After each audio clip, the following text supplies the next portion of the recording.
예, 한 주간의 핫한 키워드를 정리해보는 시간, 이경락의 키워드. 비플라이소프트 빅데이터 팀장 이경락 박사님 나오셨습니다. 안녕하세요. 네, 안녕하십니까. 네, 잘 지내셨죠? 네, 잘 복장을 보니까 이제 겨울이 온 것 같아요. 아, 이 예. 목 여기 딱 올라오는 네, 거예요. 좀 얼굴이 작아 보인다고 하는 얘기가 아, 그래요? 예, 별로 효과가 없는 것 같아요. 예, 좀 저희도 한번 보고 분석을 해줄게요. 지난주 거와 이번 주 거에서 어느 게 얼굴이 작아 보이는지. 자, 먼저 지난주 주요 키워드. 네네. 뭐가 좀 많이 거론이 됐나요? 네, 지난주 주요 키워드 보게 되면 아무래도 뭐 매주 또 비슷한 것 같다 이런 느낌 비슷하네요. 얘기하시는데 검찰 또 나오고. 네, 그렇죠. 근데 뭐 홍콩이나 지소미아 같은 거는 새롭게 이제 진입한 그런 내용들이 이제 지난주에 핫 이슈였었습니다. 그렇군요. 뭐 지난주하고 비교를 해보면은 확실히 홍콩 그리고 지소미아가 새로 들어왔는데 네네. 뭐 일본이 지난주에는 2위였는데 좀 많이 떨어지긴 했고 네네. 뭐 그렇고 검찰은 뭐 계속 뭐 상단에 계속 있고요. 항상 중요한 이슈가 되고 그러게요. 있겠죠. 네. 참. 검찰 개혁 언제 될지 모르겠습니다. 일단 예. 자, 이 키워드 순위는 어떤 거에 기반한 건지 다시 한번 설명해 주시죠. 네네. 왜냐하면 조금 몇 주가 됐기 때문에 처음에 설명을 드렸지만 지금 또 잘 기억 못하실 분들이 있기 때문에 일단 네이버랑 다음 포털 사이트에서 그 많이 본 뉴스 그리고 댓글 많은 뉴스라는 이게 따로 이제 분류가 되어 있습니다. 그래서 거기서 수집을 하는데 네이버 같은 경우는 섹션별로 되어 있고 다음 뉴스 같은 경우는 섹션 없이 많이 본 게 그렇게 되어 있는데 그래서 일별로 그러니까 네이버에서 60개, 다음에서 50개 정도를 이렇게 수집을 해서 그러니까 일주일이면 770개 정도 되죠. 그러면 그 770개의 뉴스를 가지고 그것들을 다시 이제 주요 키워드들이 뭔지 또 혹은 안 나온 중요한 단어들은 뭔지 이런 것들을 TF-IDF라고 하는 분석 방법으로 대체로 이제 어휘의 빈출 빈도, 좀 많이 나온 빈도가 좀 중심이 되는데 그런 걸로 핵심적인 키워드를 선정을 하고 있습니다. 빈도수, 어쨌든 많이 본 뉴스의 빈도수를 가지고 이제 핵심적인 추출했다. 키워드를 추출하는 거죠. 자, 이번 주에 사건들이 여러 개가 있었는데 뭐 어떤 것들을 오늘 좀 다뤄볼까요? 네, 이번 주 같은 경우에는 아무래도 조국 전 장관 이슈가 계속 이제 조국 국면이긴 합니다. 근데 사실은 국면이 약간 전환된다고 볼 수도 있는 게 이제는 조국 장관이 진짜 사실은 수사 대상이 됐거든요. 본인이 이제 그 검찰에 출석을 해서 진술 거부를 했죠. 네, 그렇기 때문에 그게 사실은 또 국면이 또 바뀌고 있는 그런 국면들입니다. 여기서 또 분기점이 될 수도 있고, 그리고 또 이와 관련해서 이제 진중권 교수가 이제 조국 정국에 대한 전체적인 평을 했었던 부분들, 뭐 공지영 작가랑 좀 다투기도 했었고요. 그리고 지소미아 관련된 종료 이슈가 있었습니다. 이것 같은 경우에는 그냥 기존에 있었던 그런 것보다도 실질적으로 미국 측에서 압박이 지난주에 들어오기 시작을 했거든요. 그러면서 이게 좀 이슈가 될 만한 반응들이 있었고요. 그리고 범죄 혐의, 그러니까 살인 혐의였는데 그 북한 그 선원들을 송환했었던 것들이 또 인터넷에서는 또 이슈가 됐습니다. 그리고 여기서도 오늘 이 자리에서도 계속 다루고 있는 홍콩 시위와 관련된 것도 어떻게 보면 우리가 또 민주주의에 있어서 선진국가 아닙니까? 그러다 보니까 이런 얘기들이 많이 이슈가 됐습니다. 일단 일본의 불화수소 수출 허가, 뭐 그리고 수출 규제 발표한 다음에 이제 처음으로 허가를 했다라는 소식도 나오고 일본 관련해서 좀 얘기가 많이 나오고 있어요. 그래서 지금 뭐 어떤 것들이 좀 있나요, 내용이? 일본 관련돼서는 이제 아무래도 이제 그 지소미아와 연결돼서 된 부분들이 많고 일본 이제 불화수소, 그러니까 에칭가스라고 하죠. 액화 불화수소인데 그것들이 이제 최종적으로 이제 마지막으로 이제 수입이 이제 우리가 수출이 허가된 것이죠. 이제 그 절차가 진행되면서 여러 가지 담론들이 나타났습니다. 그래서 예를 들어서 그 마지막 최종, 그러니까 3가지 중에서, 그러니까 에칭가스까지도 이제 나오니까, 이제는 뭐 수출 규제가 이제 풀린 거 아니냐라는 식의 담론들도 있었지만, 그렇지만 대체로는 그런 규제들에 어떻게 보면 속지 말아야 된다. 왜냐하면 그런 것들이 일본 입장에서 보면 WTO 규제나 이런 것들을 막기 위해서 한 것들이고, 뭐 이런 부분들도 있으니까 그에 대한 내용들 같은 경우에도 일본을 오히려 여전히 경계할 필요가 있다. 뭐 그런 내용들이 좀 많이 있었습니다. 그렇군요. 포털에서의 뭐 지소미아 이슈 같은 경우에는 지금 어떤 식으로 지금 얘기가 나오고 있나요?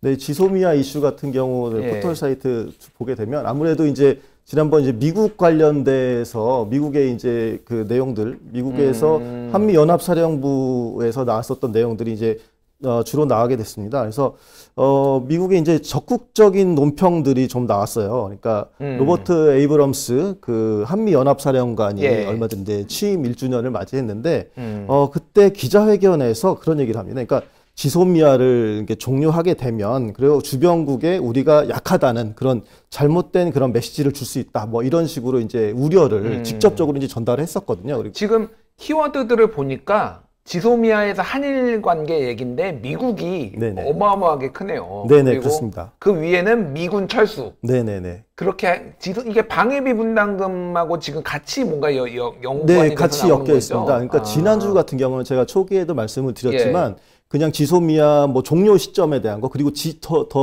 전주에는 강경화 장관이 그런 얘기를 하죠. 그러니까 지소미아는 어쨌든 일본의 수출 규제가 뭐 해소되지 않는 이상 우리는 지소미아 그때 되면 종료 딱 할 거다. 이렇게 얘기하고 이제 그 다음 주가 지낸 게 이제 지난주죠. 근데 네. 지난주에는 그런 우리나라의 반응에 대해서 미국에서 이제 직접적인 압력을 가기 시작을 했거든요. 네. 그러니까 한미연합 사령관도 그렇고 다른 이제 국내 방한한 이제 미국 그 외교 인사들도 한국에 대해서 이거 지소미아를 그러니까 연장해야 된다. 이런 식의 압박이 들어오고 그게 뉴스가 됐습니다. 그러다 보니까 방금 여기 키워드 같은 게 나왔는데 이와 관련해서 총 한 25,587개 정도의 댓글을 수집한 결과가 지금 나오고 있는 그 내용들입니다.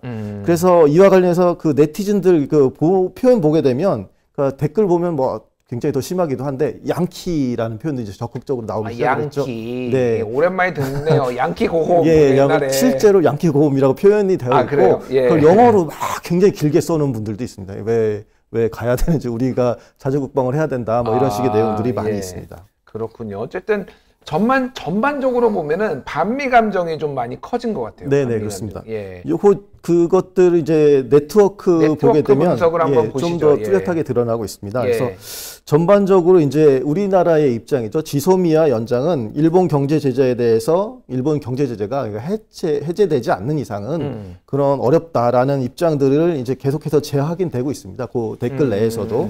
예, 그렇지만 이제 계속 이어진 미국 방위비 분담 증가 요구가 이 지소미아와 관련된 이 이야기들에서 계속해서 같이 나오고 있으니까 그러니까 네티즌들 입장에서는 굉장히 그런 일본에 대한 반감과 더불어 미국에 대한 반감, 특히나 지난주 같은 경우에는 직접적인 압박이 들어왔으니까 그 반감들이 굉장히 크게 나타나면서 그러니까 미군 철수 같은 그런 주장들도 지난주에 있어서 또 강력하게 나타나고 있었습니다. 좌상단에 보면은 지금 미군 철수가 딱 보이네요. 네. 같이 묶여가지고. 네네. 그렇군요. 그리고 가운데는 한국, 미국, 일본이 삼각동맹으로 딱 삼각형을 그리고 지금 네. 가운데 딱 있네요. 저건 뭐 이제 가장 큰 핵심적인 이 주제, 그러니까 외교적 주제이다 보니까 그렇게 묶여 있는 것들이고 다른 쪽으로 의미 구성들이 많이 되어 있습니다. 그렇군요. 예.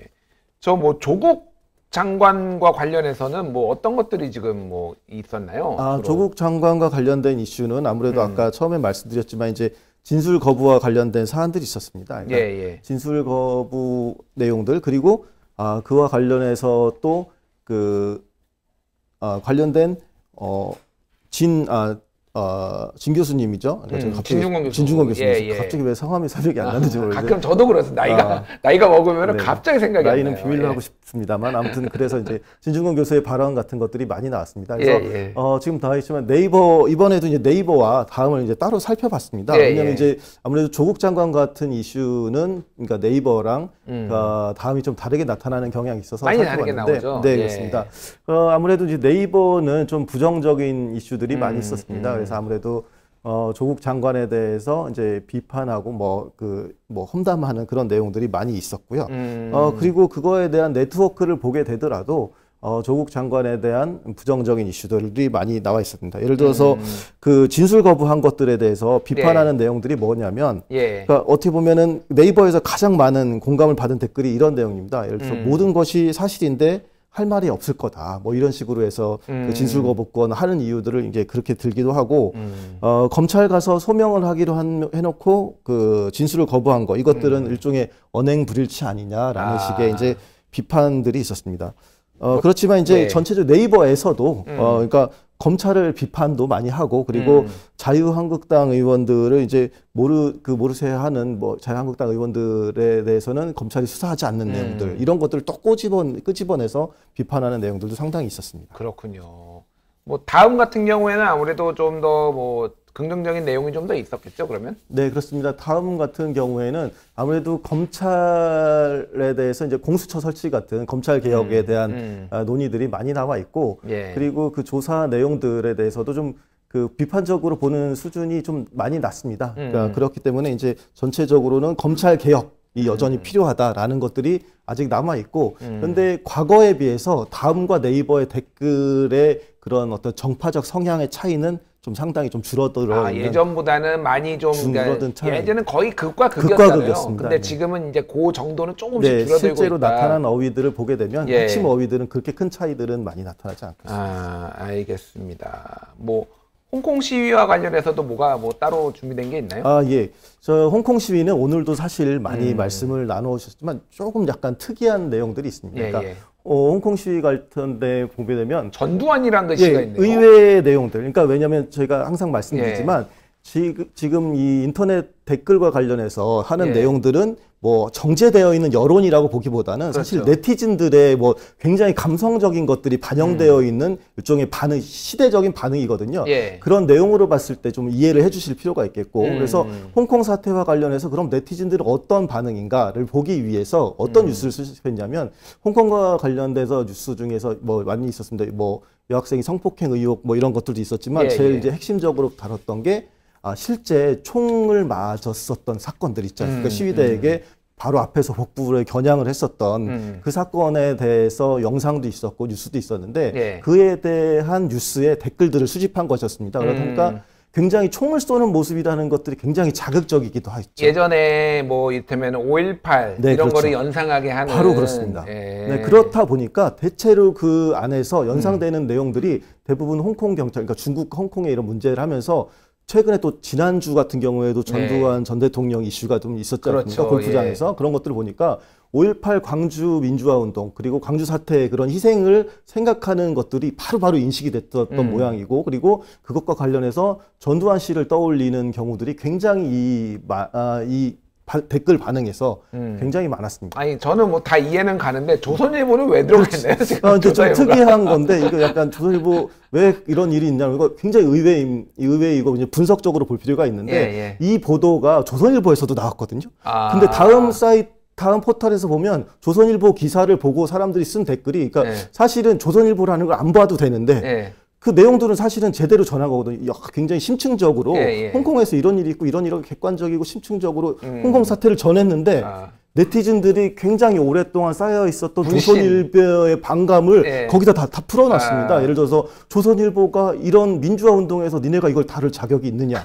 너네 옛날에 광주 민주화 운동 때 그거 빨갱이로 못 알아는 게 조선일보냐. 그러니까 어떻게 보면은 저도 이제 언론을 연구하는 입장에서 보면 조선일보에 대한 반감이 굉장히 누적되어 있다. 그러니까 기사 자체를 보는 게 아니라 기사의 화자인 조선일보가의 그런 과거 역사 때문에도 그런 기사가 평가받는 게 아니라 그렇게 평가받고 그런 것들이 주요 댓글로 나타난다는 것들은 어떻게 보면 조선일보 입장에서는 좀 극복해야 될 과제가 아닌가. 그러게요. 참 안티도 많아요. 팬도 많은데 조선일보는 참 안티도 많습니다. 뭐 어떻게 보면 약간 자업자득 같기도 하고요. 좋은 기사도 많지만 이제 그런 아니었던 과거들을 이제 사람들이 잘 캐내고 있으니까 그런 부분들이 있습니다. 내년이 조선동아 100주년 설립 100주년이거든요. 그래서 지금 시민사회단체에서 그들의 과거 친일 행적을 밝히겠다며 대대적으로 준비하고 있습니다. 그래서 그런 부정적인 이미지를 좀 잘 극복하시길 원하면서 오늘 이경락의 키워드 이만 마치겠습니다. 수고하셨습니다. 네, 감사합니다. 예, 감사합니다.